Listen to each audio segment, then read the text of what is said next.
और इस वक्त की एक बड़ी खबर आपको बता दें जो कि पुंछ से है, जहां पर आतंकियों के खिलाफ अब भी ऑपरेशन जारी है।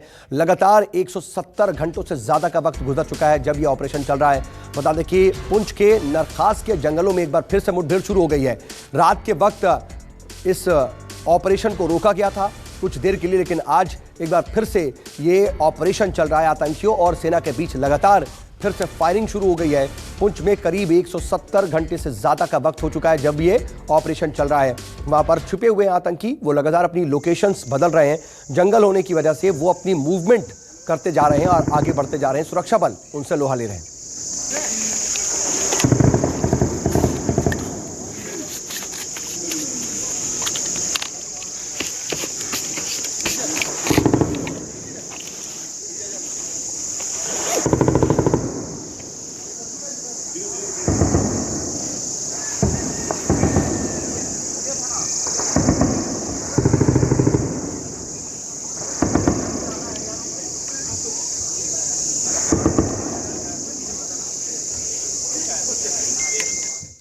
लगातार पुंछ के मेंढर के नरखास के जंगलों में आतंकियों सुरक्षा बलों के बीच मुठभेड़ चल रही है और हम इस समय मौजूद हैं उसी जगह पर। सामने आपको घने जंगल का इलाका दिख रहा है।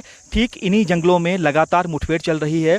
आतंकियों की संख्या 3 से 4 बताई जा रही है जो सूत्र बता रहे हैं, और लगातार आतंकी जो हैं वो इसी घने जंगल का फायदा उठा रहे थे, अपनी लोकेशन को बदल रहे थे। आतंकी पहले पुंछ के सुरनकोट में ट्रैप होते हैं, मुठभेड़ शुरू होती है, लेकिन आतंकी जो है वहां से भाग निकलते हैं। पुंछ राजौरी बॉर्डर से सटे बंगाई के जंगलों में जा पहुंचते हैं, वहां पर भी मुठभेड़ शुरू होती है। उसके बाद आतंकी वहां से भागते हैं और ये जो मेंढर का इलाका है पुंछ से सटा हुआ, उसके बाद नरखास के जंगलों में पहुंचते हैं। लगातार यहां पर पूरे जंगल को चारों तरफ से घेर रखा था सुरक्षा बल के जवानों ने। रात को ऑपरेशन होल्ड किया गया और आज सुबह एक बार फिर सुबह सूरज की पहली किरण के साथ युद्ध स्तर पर कॉर्डन सर्च ऑपरेशन शुरू किया गया। चारों तरफ से हमारे जवान इस जंगल में आगे बढ़ रहे थे। इसी दौरान जो है आतंकियों से कॉन्टैक्ट इस्टेब्लिश होता है। अब आप धमाकों की आवाज साफ तौर पर सुन सकते हैं कि कितनी ज्यादा फायरिंग अभी हो रही है। इस बात का अंदाजा लगाया जा रहा है कि आतंकी अपने साथ बेहद ज्यादा मात्रा में हथियार गोला बारूद लेकर आए थे और आतंकी बीते 7 दिनों से इसी पुंछ राजौरी के जंगल के इलाके में छिपे हुए थे। किसी जगह पर उन्होंने अपना हाइडआउट बना रखा था और वहीं पर जो है वो छिप रहे थे, लगातार अपनी लोकेशन बदल रहे थे। अब आप साफ तौर पर धमाकों की आवाज सुन सकते हैं कि आतंकियों को ट्रैप कर लिया गया है। अब जो है जल्द ही जितने भी आतंकी हैं उन आतंकियों का काम तमाम कर दिया जाएगा। कैमरामैन तनवीर के साथ पंकज शर्मा, न्यूज़ 24 पुंछ।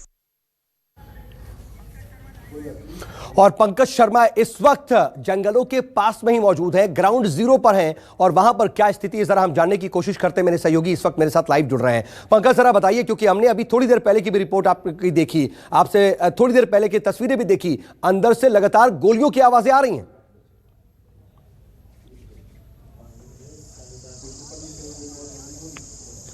जी बिल्कुल, देखिए जो आवाजें हैं वो काफी दूर तक सुनाई दे रही हैं और लगातार आपको बता दूं कि बीते 7 दिनों से ही आतंकियों को ट्रैप करने की कोशिश की जा रही थी, लेकिन आतंकी लगातार घने जंगल की आड़ में छिप रहे थे। कैसे आतंकी पुंछ के सुरनकोट से होते हुए बंगाई पहुंचते हैं, दोबारा पुंछ के मेंढर पहुंचते हैं। अब नरखास के जंगलों में जो है वो कॉन्टैक्ट इस्टेब्लिश हो चुका है और लगातार जो है वो हैवी फायरिंग जो है हो रही है। दूर तक धमाकों की बात साफ तौर पर सुनाई दे रही है।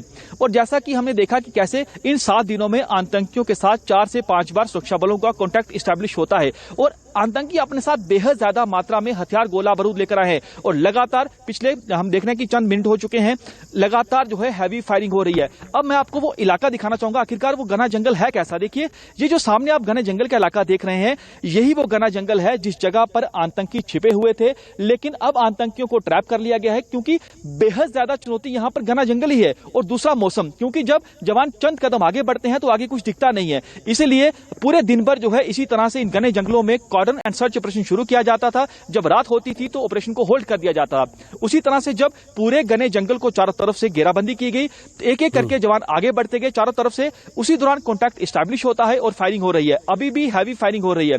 अब देखिए कि दरअसल ये इनकाउंटर जो है, जितने भी आतंकी थे उनका काम जल्दी तमाम हो जाना था, लेकिन इसमें दिक्कत ये आ रही थी कि हमारे 5 जवान इसमें पहले शहीद हुए थे, 4 जवान और शहीद हुए थे, कुल 9 जवान इसमें शहीद हुए थे, लेकिन 2 जवान जो है वो मिसिंग थे। इसीलिए ऑपरेशन में देरी आ रही थी, क्योंकि प्राथमिकता प्राथमिकता थी कि जो 2 जवान मिसिंग है उनको खोजना, उनको ढूंढना। लेकिन कल रात जो है 2 जवानों के शव मिलते हैं। उसके बाद जो है बड़े स्तर पर, युद्ध स्तर पर जितना भी रजौरी पुंछ सटा हुआ जंगल का इलाका है उसे पूरी तरफ से कॉर्डन किया गया। एक रणनीति बनाई गई कि कैसे जो है जितने भी आतंकी इनका काम तमाम करना है। बाकायदा चॉपर की मदद ली जाती है ताकि आतंकी किस जगह से फायरिंग कर रहे हैं उनकी एग्जैक्ट लोकेशन पता चल सके। लेकिन आतंकी जो है वो फायरिंग नहीं कर रहे थे। उसके बाद जो है पूरे जितने भी घने जंगल के आसपास का इलाका है पंकज, और अब वहां पे पोजीशनिंग क्या है, जरा ये भी हम समझने की कोशिश करेंगे आपसे कि वहां पर क्या स्थिति है, क्योंकि अब तो आमना सामना हो गया है, एक बार फिर से उनका जो है कांटेक्ट हो गया, वहां पर लगातार हेवी फायरिंग हो रही है, लेकिन वहां पर उनकी पोजीशनिंग क्या है जरा वो भी आप बताइएगा, हम आपसे जुड़ेंगे। फिलहाल के लिए आपका बहुत शुक्रिया। लेकिन आतंकियों पर इन सब के बीच तीसरी आंख से भी नजर रखी जा रही है, ये बताएंगे आपको एक छोटे से ब्रेक के बाद। नमस्कार, मैं हूं मानक गुप्ता। अगर आपको हमारा ये वीडियो पसंद आया हो तो इसे लाइक और शेयर जरूर करें, और हां, हमें सब्सक्राइब और फॉलो करना ना भूलें ताकि आप देश और दुनिया की कोई खबर मिस ना करें। तो जुड़े रहिए हमारे साथ और देखते रहिए News 24।